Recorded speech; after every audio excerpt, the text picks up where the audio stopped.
आज का ये महासंग्राम क्लास बहुत ही इम्पोर्टेंट होने वाला है उन सभी बच्चों के लिए जो बीए थर्ड ईयर के 5th सेमेस्टर में इंग्लिश लिटरेचर पढ़ रहे हैं। आज की वीडियो में मैं इंग्लिश लिटरेचर के पेपर नंबर 2 का वेरी इंपॉर्टेंट एमसीक्यूज लेकर आ गई हूँ हर यूनिवर्सिटी के लिए, जहां जहां पर 2026-27 में एमसीक्यू बेस्ड पर पेपर होने वाला है, ओएमआर शीट पर पेपर होने वाला है।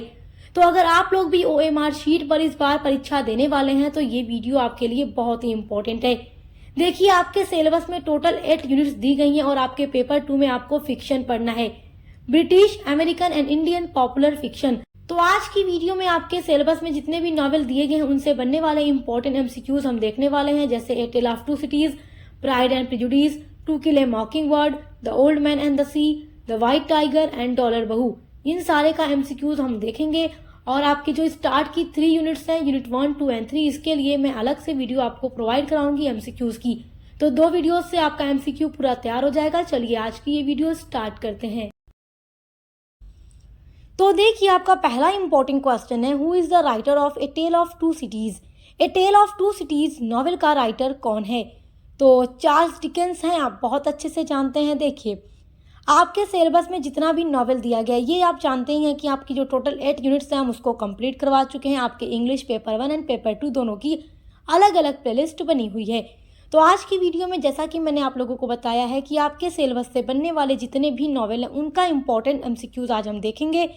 और जो नेक्स्ट वीडियो मैं लेकर के आऊँगी उसमें जो आपकी स्टार्ट की 1, 2, 3 यूनिट्स हैं, जिसमें आपको नॉवेल्स के टाइप्स और नॉवेल के एलिमेंट्स और नावल के ट्रेंड्स के बारे में पढ़ना है, उसके लिए मैं अलग से वीडियो आपको प्रोवाइड कराऊंगी। आज हम नॉवेल से बनने वाले एमसीक्यूज को देख रहे हैं जो कि एग्जाम में हर साल हर यूनिवर्सिटी के पेपर में पूछे जाते हैं। जहां जहां एमसीक्यू बेस्ड पर पेपर होता है ओएमआर शीट पर लिखना होता है।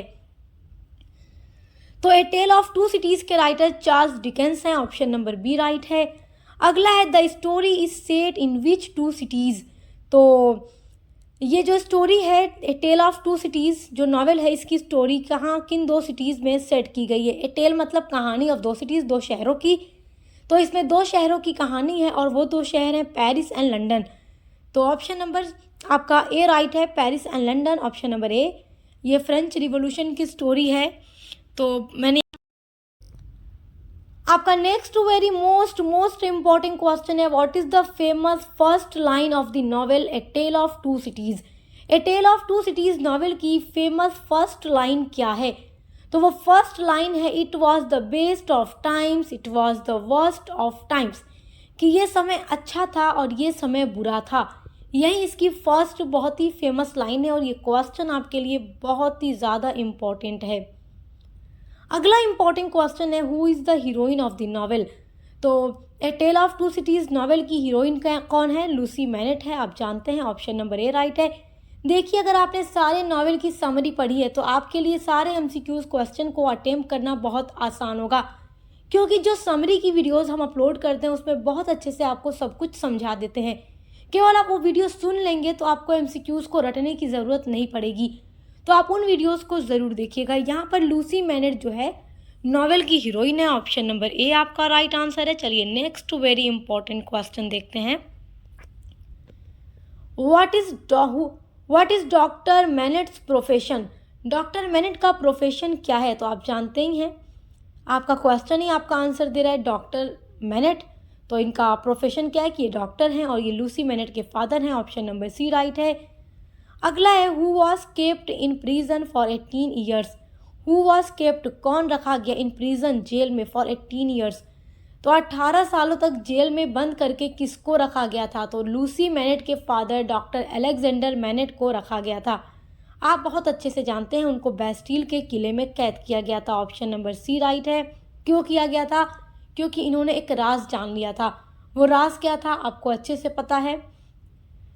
जिन लोगों ने इन्हें बंद किया था उन लोगों ने किसी लड़की के साथ गलत काम किया, तो ये बात वो जान गए थे, तो उन लोगों ने इनको जेल में बंद कर दिया। तो ये a tale of two cities novel की समरी आप ज़रूर पढ़िएगा, आपको समझ में आ जाएगा। चलिए नेक्स्ट क्वेश्चन देखते हैं, who sacrifices his life at the and. Novel के एंड में अपनी लाइफ को कौन सैक्रिफाइस करता है? तो सिडनी कॉटन करता है, ऑप्शन नंबर बी राइट है। अगला है, Sydney Carton dies in place of whom. तो चार्ल्स डार्ने, सिडनी कार्टन मर जाता है। मतलब सिडनी कार्टन किसकी जगह पर मरता है? तो सिडनी कार्टन चार्ल्स डार्ने की जगह पर मरता है। चार्ल्स डार्ने को मौत की सज़ा सुनाई गई थी, जबकि सिडनी कार्टन ने लूसी मैनेट की लाइफ को सेव करने के लिए, उसके हस्बैंड को बचाने के लिए खुद की लाइफ सैक्रिफाइस कर दी, क्योंकि सिडनी कार्टन जानता था कि लूसी चार्ल्स डार्ने से प्यार करती है और चार्ल्स डार्ने लूसी से प्यार करता है और दोनों की शादी हो चुकी है, दोनों हस्बैंड वाइफ हैं। तो इसलिए सिडनी कार्टन सोचता है कि लूसी से जो मैंने प्रॉमिस किया है कि मैं तुम्हारे लिए कुछ भी कर सकता हूँ, क्योंकि सिडनी कार्टन भी लूसी से प्यार करता था और उसने अपने प्यार की खुशी के लिए खुद को सैक्रिफाइस कर दिया, अपने लाइफ को सैक्रिफाइस कर दिया और चार्ल्स डार्ने को बचा लिया। तो option number C right answer है आपका। अगला मोस्ट इंपॉर्टेंट क्वेश्चन है, who is the leader of the revolutionaries, यानी कि क्रांतिकारियों के लीडर कौन है?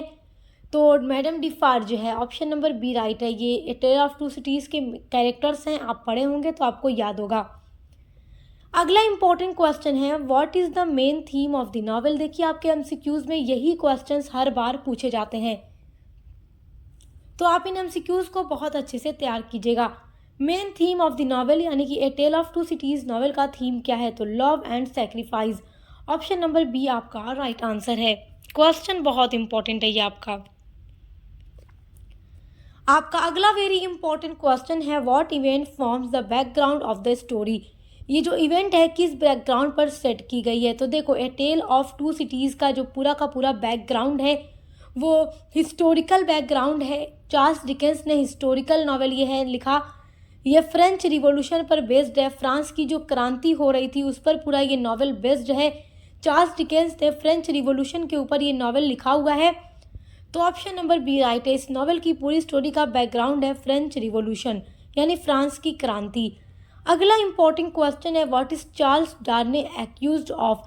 चार्ल्स डार्ने का मतलब कि चार्ल्स डार्ने पर क्या आरोप लगाया गया है?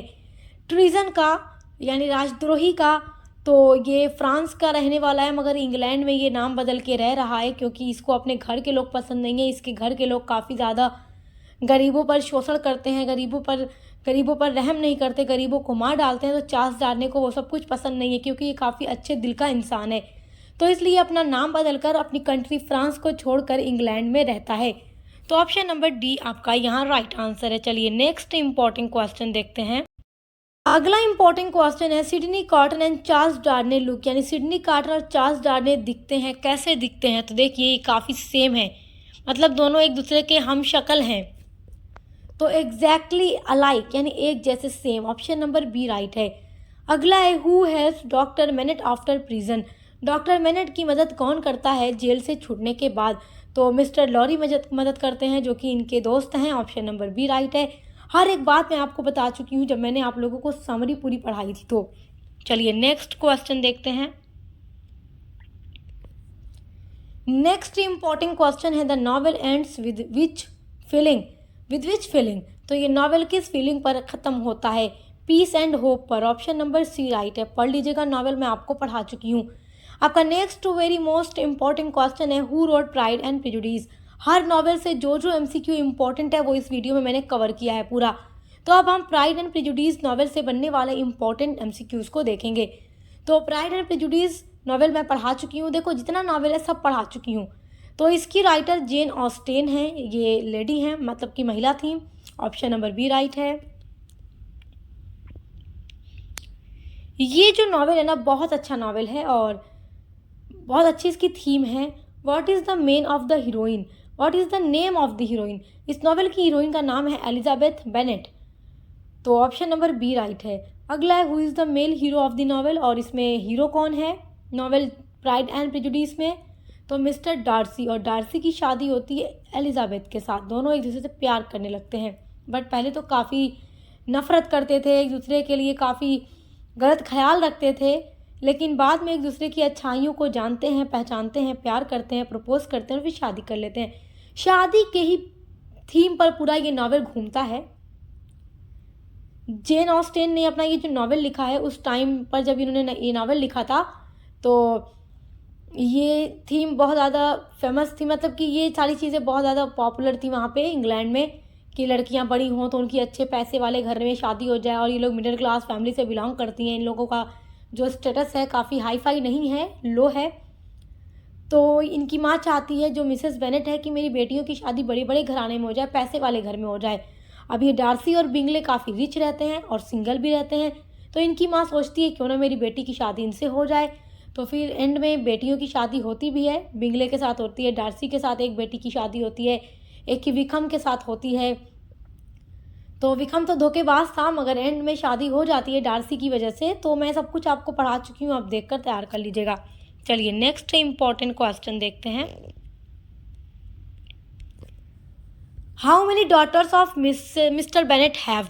तो मिस्टर बेनेट की 5 बेटियां हैं, जेन है, एलिजाबेथ है, सबके बारे में मैं आपको पढ़ा चुकी हूँ। चलो देखो, अगला है what is the main theme of the novel? Novel की मेन थीम है मैरिज एंड सोशल क्लास, यानी कि शादी और सोशल स्टेटस जो होता है वो मेन थीम है, यानी कि अच्छे घराने में बच्चियों की शादी हो जाए, और ये सारा कुछ पूरा इसका थीम है। तो ऑप्शन नंबर बी राइट है। अगला है what is the famous first line of the novel? तो देखो, इस नॉवेल की शुरुआत होती है कि अच्छे खासे पैसे वाला आदमी हमेशा एक अच्छी बीवी की तलाश में रहता है। तो a rich man wanting a wife, कि मतलब एक अमीर आदमी बीवी चाहता है, अच्छी खासी बीवी। तो डार्सी और मिस्टर बिंगले दो इसमें अमीर ज़्यादा दिखाए गए हैं जेन ऑस्टेन के थ्रू, और इन दोनों की शादी मिडिल क्लास लड़की से होती है। दोनों ही बहन थी। बिंगले की शादी जेन के साथ होती है, जो कि बड़ी बहन थी, और एलिजाबेथ दूसरी बड़ी बहन थी, यानी जेन से छोटी थी, और फिर एलिजाबेथ से छोटी 3 बहनें थीं। तो डार्सी से एलिजाबेथ की शादी होती है, और विक्रम, और जो इनकी सबसे छोटी बहन लीडिया थी, वो तो विक्रम के साथ भाग जाती है, फिर उसकी शादी होती है। तो ये सब आप पढ़ चुके हैं। चलिए देखिए next important question. Who is Elizabeth closet sister? Elizabeth की क्लोजेट सिस्टर कौन है, जो कि फ्रेंड की तरह उसके साथ रहती है? तो वो है Jane Bennet. Option number B right है। अगला इम्पॉर्टेंट क्वेश्चन है what is Mr Darcy's first impression on people? तो जब ये नॉवेल आपने पढ़ा, तो जब इसमें डार्सी कैरेक्टर जैसे इंक्लूड होता है, शामिल होता है, जब डार्सी की एंट्री नॉवेल में होती है, तो लोगों के ऊपर उसका क्या इंप्रेशन पड़ता है? तब तो लोगों को यही पता चलता है कि ये वेरी प्राउड है, काफ़ी घमंडी आदमी है, इसको अपने पैसे का, अपने स्टेटस का काफ़ी घमंड है। लेकिन बाद में पता चलता है रीडर को भी और लोगों को भी, पीपल को भी, कि ये कितना अच्छा और साफ दिल का इंसान है। लेकिन पहले तो ये प्राउड ही लगता है। अगला क्वेश्चन है who proposes to Elizabeth first? तो मिस्टर कॉलिंस पहले एलिजाबेथ को प्रपोज करता है, लेकिन एलिजाबेथ कॉलिंस के रिश्ते को रिजेक्ट कर देती है, क्योंकि वो जानती है मिस्टर कॉलिंस एक नंबर का बेवकूफ़ आदमी है। फिर एलिजाबेथ की दोस्त जो थी शॉर्लेट लुकास, वो शादी करती है कॉलिंस के साथ, लेकिन फिर वो पछताती है, क्योंकि कॉलिंस इतना फुलिश मैन था, मतलब बहुत पागल आदमी था। तो फिर वो पछताती भी है, एलिजाबेथ की जो फ्रेंड थी, जो जिसने कॉलिंस से शादी की थी। अगला इंपॉर्टेंट क्वेश्चन है why does Elizabeth reject Mr Darcy's first proposal? तो पहला प्रपोजल एलिजाबेथ क्यों रिजेक्ट करती है मिस्टर डार्सी का? Because she thinks he is too proud, क्योंकि वो सोचती है कि ये काफ़ी घमंडी आदमी है, इसलिए उसको रिजेक्ट कर देती है। ऑप्शन नंबर बी राइट है आपका। अगला इंपॉर्टेंट क्वेश्चन है who runs away with mister Vikram? Mister Vikram के साथ कौन भाग जाती है? तो लीडिया बेनेट भाग जाती है, एलिजाबेथ की जो छोटी बहन है। ऑप्शन नंबर ए राइट है। अगला है who haves infection Lydia and Vikram's marriage? देखो, विक्रम काफ़ी बेकार आदमी होता है, ये चाहता है कि इसके ऊपर जितना भी कर्ज है वो लीडिया को लेकर भाग जाता है शादी का लालच देकर, और जाकर शादी करने से मना कर देता है, और वो ये कहता है कि जब लीडिया के पेरेंट्स मेरा सारा कर्ज चुकाएंगे तब मैं लीडिया से शादी करूंगा, वरना इसे छोड़ दूंगा। तो देखो, कोई भी माँ बाप घबरा जाएंगे, मतलब कि जब जेन ऑस्टेन ने ये नावल लिखा तो उस टाइम की सोसाइटी को देख कर लिखा था कि लड़की भाग जाए तो सोसाइटी में कितनी इंसल्ट होती है। तो डार्सी काफ़ी पैसे वाला आदमी था, और वो विक्रम से कहता है मैं तुम्हारे सारे कर्ज को चुका दूंगा, लेकिन तुम लीडिया से अच्छे से इज्जत से शादी कर लो। तो डार्सी ही मदद करता है विक्रम और लीडिया की शादी में, वो सारा पैसा देता है विक्रम को। तो मिस्टर डार्सी तो यही है जो बेनेट फैमिली की इज्जत को बचा लेता है। इसके बाद ही एलिजाबेथ डार्सी से काफ़ी इम्प्रेस हो जाती है, प्यार करने लगती है, और फिर एंड में शादी हो जाती है दोनों की। चलिए नेक्स्ट इम्पॉर्टेंट क्वेश्चन देखते हैं who marries Jane Bennet? Jane Bennet से शादी कौन करता है? तो मिस्टर बिंगले करता है, और ये भी काफ़ी अमीर है और डार्सी का दोस्त है। Who finally marriage Elizabeth? Elizabeth से फाइनली शादी कौन करता है? तो मिस्टर डार्सी करता है। ऑप्शन नंबर ए आपका राइट आंसर है। चलिए नेक्स्ट इम्पॉर्टेंट क्वेश्चन देखते हैं what does the title Pride and Prejudice refer to?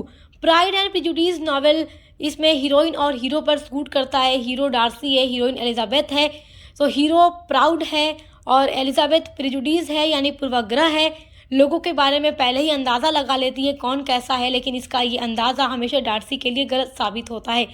तो pride of Darcy and prejudice of Elizabeth ये टाइटल पर शूट करता है। पूरा आपको पढ़ा चुकी हूँ, देखकर तैयार कर लीजिएगा। ऑप्शन नंबर बी राइट है। अगला है who wrote To kill a Mockingbird, ये आपका नॉवेल है। इसके राइटर हैं Harper Lee. Option number B right है। ये नॉवेल भी मैं पढ़ा चुकी हूँ। अगला क्वेश्चन है who is the narrator of the story To kill a Mockingbird, story का नरेटर कौन है? तो स्काउट फिंच, जो एक छोटी बच्ची है, तो स्काउट फिंच नरेटर है। Where is the story set, ये स्टोरी कहाँ पर सेट की गई है? तो मेकॉम अलाबामा में सेट की गई है, जो कि एक काल्पनिक एरिया है। ऑप्शन नंबर सी राइट है। ये ड्रामा पढ़ा चुकी हूँ, सॉरी नॉवेल है, पढ़ा चुकी हूँ मैं आपको। अगला इंपॉर्टेंट क्वेश्चन है what is Scout's real name? Scout Finch का रियल नेम है Jean Louise Finch. Option number B right है। अगला है हु इज एटिकस फिंच? तो स्काउट फिंच का फादर है एटिकस फिंच, जो कि एक लॉयर है और एक ब्लैक आदमी का केस लड़ रहा है।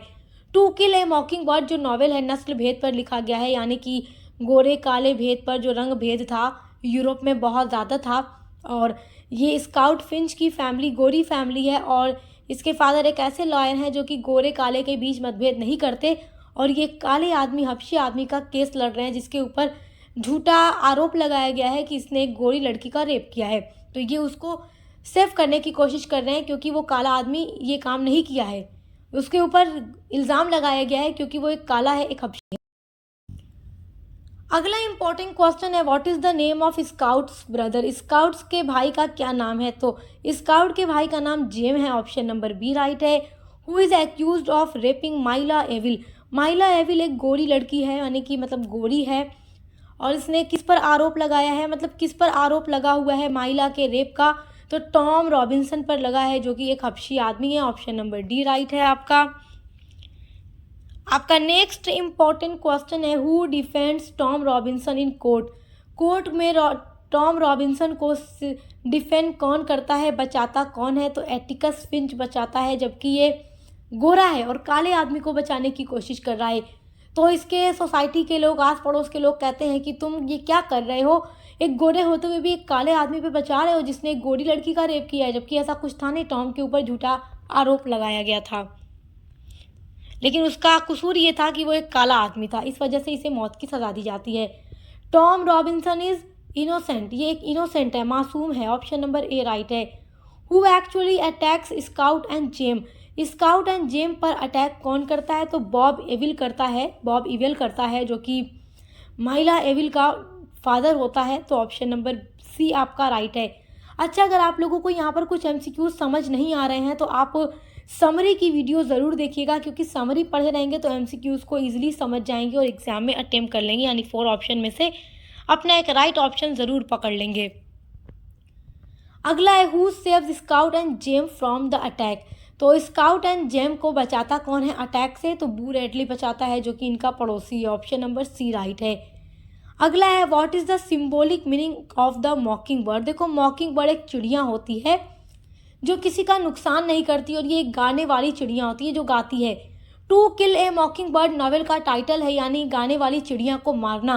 तो इसमें टॉम रॉबिन्सन एक काला आदमी है और उसको इसलिए मारा जाता है कि वो एक काला है, उसने रेप नहीं किया, उसने गुनाह नहीं किया, मगर इसे सज़ा सुनाई गई क्योंकि ये एक हबशी है। तो what is the symbolic meaning? मॉकिंग bird की सिम्बॉलिक मीनिंग क्या है? इनोसेंट पर्सन हार्म्ड, यानी कि मासूम व्यक्ति को नुकसान पहुंचाना। Option number B right answer है। चलिए नेक्स्ट इंपॉर्टेंट क्वेश्चन देखिए। What lesson does Atticus teach his children? तो एटिकस अपने बच्चों को क्या सिखाता है? वो सिखाता है understand people by seeing things from their point of view. Option number C right है। अगला है who is Dill in the story? तो to kill a mockingbird में डिल एक छोटा बच्चा होता है जो स्काउट एंड जेम का फ्रेंड होता है, इन दोनों भाई बहनों का दोस्त होता है। ऑप्शन नंबर सी आपका राइट आंसर है।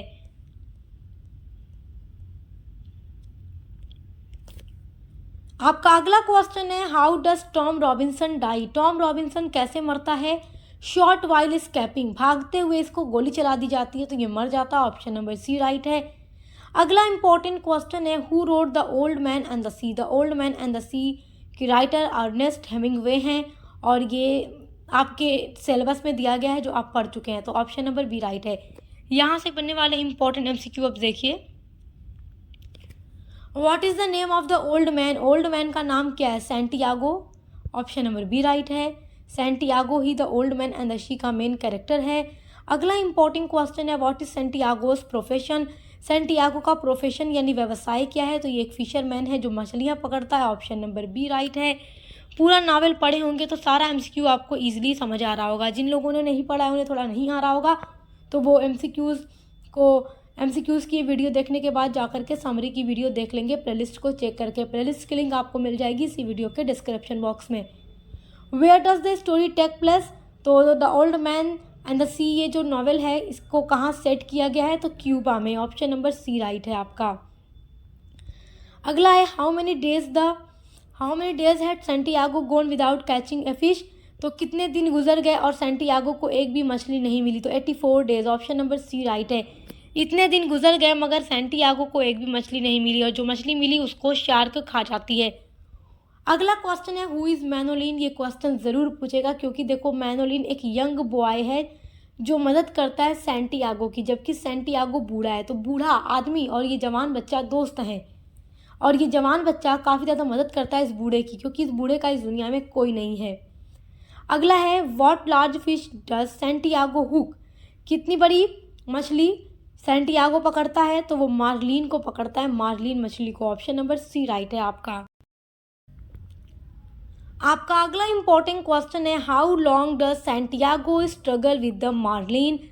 तो how long does Santiago struggle with the marlin. Marlin के लिए वो कितने दिन संघर्ष करता है मतलब इस मछली को पकड़ने के लिए?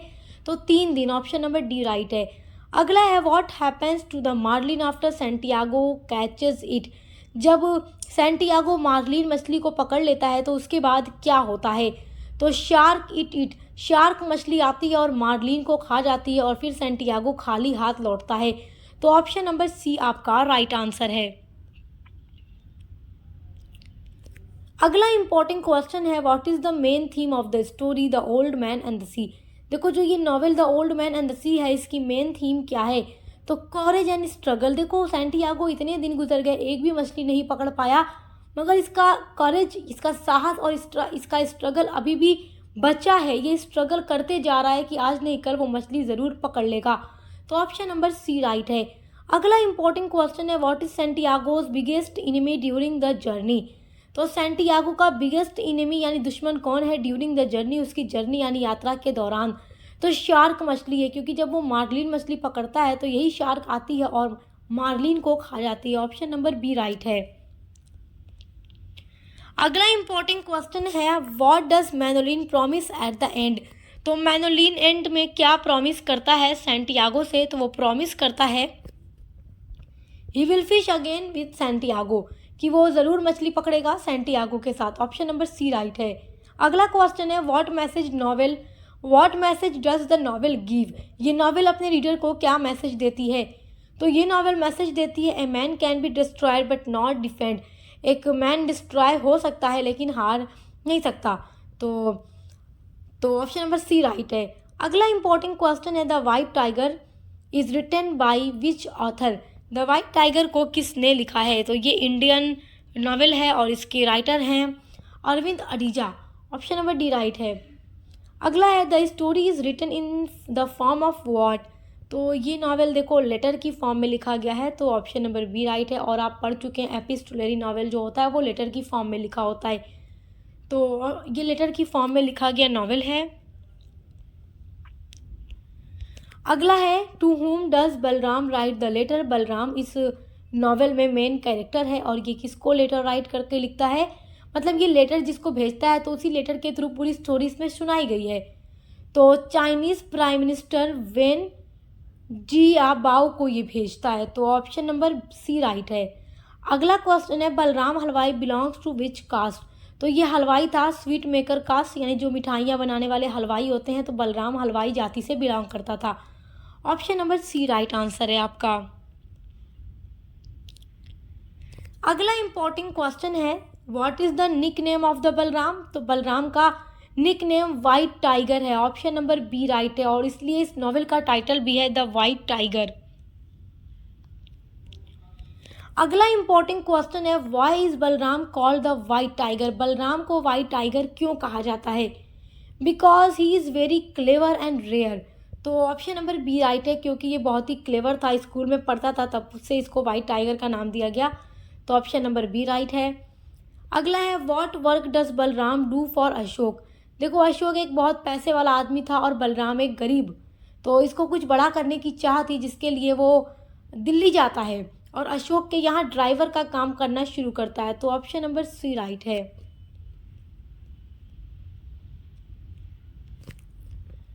अगला इंपॉर्टेंट क्वेश्चन है, what is the name of Balram's village. Balram के गांव का नाम क्या है। तो लक्ष्मणगढ़ का ये है। तो ऑप्शन नंबर बी राइट है। Which city shows as darkness in the novel. तो द वाइट टाइगर नॉवेल में कौन सी सिटी डार्कनेस कही गई है। तो लक्ष्मणगढ़ को कहा गया है। ऑप्शन नंबर डी आपका राइट आंसर है।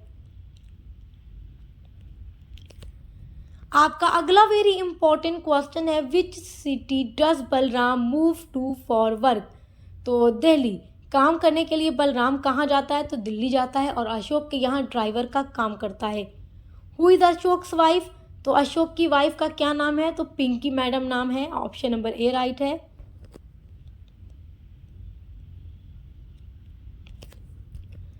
अगला इंपॉर्टेंट क्वेश्चन है, व्हाई डज बलराम किल अशोक। बलराम अशोक को क्यों मार देता है।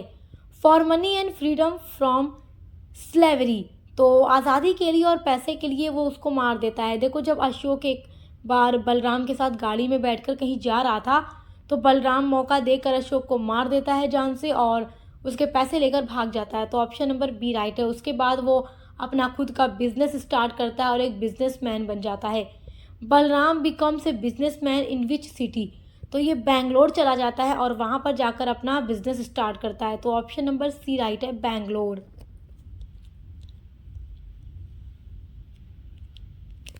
आपका अगला वेरी इंपॉर्टेंट क्वेश्चन है, what business does Balram start. Balram कौन सा बिजनेस स्टार्ट करता है। तो ये स्टार्ट करता है टैक्सी सर्विस। जो टैक्सी वाले होते हैं, सर्विस देते हैं लोगों को, वो काम शुरू करता है और एक बिजनेसमैन बन जाता है। ऑप्शन नंबर बी राइट है। अगला है, the theme of the novel mainly focuses on. तो इस नॉवेल की जो थीम है किस पर फोकस करती है। तो सोशल इनइक्वालिटी एंड करप्शन, यानी कि जो सामाजिक असमानता और भ्रष्टाचार है उस पर फोकस करती है। ऑप्शन नंबर बी आपका राइट आंसर है। आपका अगला वेरी इंपॉर्टेंट एमसीक्यू है, डॉलर बहू से, जो कि सुधा मूर्ति का नॉवेल है और आपके सिलेबस में ये लास्ट नॉवेल है। तो Dollar Bahu is written by Sudha Murthy. Option number B right है। डॉलर बहू भी मैं पढ़ा चुकी हूँ, अच्छा नॉवेल है, आप पढ़ लीजिएगा, इंपॉर्टेंट है आपके एग्जाम के लिए। तो जितने भी नॉवेल से जो एमसीक्यू इंपॉर्टेंट है आपके एग्जाम के लिए, हर यूनिवर्सिटी के लिए, 2026 एग्जाम के लिए, 27 एग्जाम के लिए, तो मैंने इस वीडियो में कवर करा दिया है। तो आप 2026-27 में एग्जाम देंगे तो ये वीडियो आपके लिए इंपॉर्टेंट होगी। The story mainly talks about which theme. तो ये स्टोरी किस थीम पर डिस्कस करती है। तो इसमें आपने देखा, एक माँ है गौरम्मा जिसका नाम है, वो काफ़ी ग्रीडी मदर है। तो ऑप्शन नंबर बी राइट है, ग्रीड फॉर मनी। ये पैसों को देखकर, पैसे अधिक कम देखकर बच्चों को प्यार देती है। जो बेटा बहू डॉलर कमाते हैं उनको ज़्यादा इज्जत देती है, जो बहू बेटा रुपीस कमाते हैं उनको कम वैल्यू देती है, उनको कम प्यार देती है। तो greed for money, option number B right है। अगला क्वेश्चन है, who is the Dollar Bahu in the story.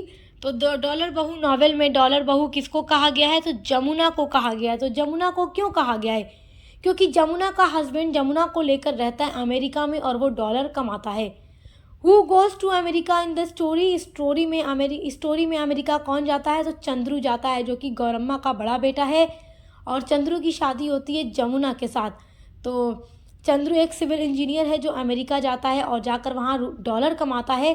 तो जब चंद्रू की शादी होती है तो जो गौरम्मा है, मदर जो है बच्चों की, वो अपनी बहू जमुना को ज़्यादा प्यार करती है क्योंकि उसका हस्बैंड डॉलर कमाता है, और जो बेटा बहू रुपीस कमाते हैं इंडिया में रहकर उन्हें प्यार ही नहीं करती, जबकि वो दिल की काफ़ी साफ़ होती है और जमुना काफ़ी दिखावे वाली घमंडी लड़की होती है। अगला इंपॉर्टेंट क्वेश्चन है, Gauramma is the mother of. तो गौरम्मा 3 बच्चों की माँ है, चंद्रू, सुरभि और Girish. Option number A right है। चंद्रू और गिरीश भाई हैं और सुरभि इनकी बहन है। हु मैरिज गिरीश, गिरीश की शादी किससे होती है? तो विनुता से होती है। ऑप्शन नंबर ए राइट है। गिरीश एक क्लर्क होता है, विनुता स्कूल में टीचर होती है जो कि इंडियन रुपीज़ कमाते हैं, और इनकी मदर इन्हें काफ़ी इग्नोर करती है, मतलब इन्हें प्यार नहीं करती, विनुता को हर वक्त भला बुरा कहती रहती है। अगला इंपॉर्टेंट क्वेश्चन है, why is Jamuna called Dollar Bahu. Jamuna को डॉलर बहू क्यों कहा है इसकी सास ने? मतलब इसमें टाइटल भी जमुना को ही डॉलर बहू कहा गया है। Because Chandru sends money in dollars, क्योंकि जो जमुना का हस्बैंड है वो अमेरिका में रहकर डॉलर कमाता है, डॉलर भेजता है कमाकर, तो इसलिए ऑप्शन नंबर डी राइट है। Where does Gauramma go for the first time in her life. Gauramma पहली बार अपने जीवन में कहाँ जाती है? तो वो USA, United state of America जाती है। ऑप्शन नंबर बी राइट है। अपने बेटा और बहू के पास जाती है जहां उसे ख्याल आता है कि जमुना उसकी कदर नहीं करती। Who treats Gauramma with genuine love. तो गौरम्मा को सच्चा प्यार कौन देता है? तो विनुता देती है। ऑप्शन नंबर ए राइट है। तो विनुता एक ऐसी बहू है जो अपनी सास ससुर का ख्याल रखती है, मगर फिर भी इसकी सास को इसकी कोई परवाह नहीं होती। वो केवल डॉलर के पीछे भागती है, पैसों के पीछे भागती है जो अमेरिका में बेटा रहकर कमा रहा है। Why does Gauramma feel unhappy in America. तो पहले तो ये बड़ा खुशी खुशी अमेरिका जाती है, मगर वहाँ जाकर वो खुश नहीं होती। तो क्यों खुश नहीं होती? Because no freedom and too many rules, क्योंकि वहाँ कोई आज़ादी नहीं है और बहुत सारे रूल्स हैं। तो ऑप्शन नंबर बी राइट है। What realization does Gauramma get in the end. तो नॉवेल के एंड में गौरम्मा को क्या रियलाइज होता है? Love and family matter more than money, कि प्यार और फैमिली पैसों से ज़्यादा इम्पॉर्टेंट है। जब अमेरिका जाती है वहाँ पर जमुना बहू इसको मेड कहती है, नौकरानी कहती है, तब जाकर इसे ख्याल आता है कि विनुता बिना मतलब के मुझे कितनी इज्जत देती थी, कितना प्यार देती थी, मेरा कितना ख्याल रखती थी, तभी मैंने उसे हमेशा भला बुरा कहा। अगला इंपॉर्टेंट क्वेश्चन है, who is the most dutiful and caring child.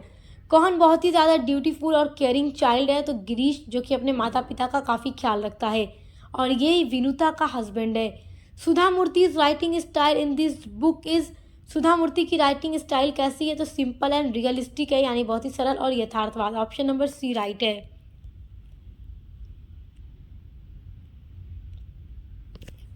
अगला इंपॉर्टेंट क्वेश्चन है आपका, what does the dollar symbolizes in the story. तो डॉलर किस चीज़ का सिंबल है?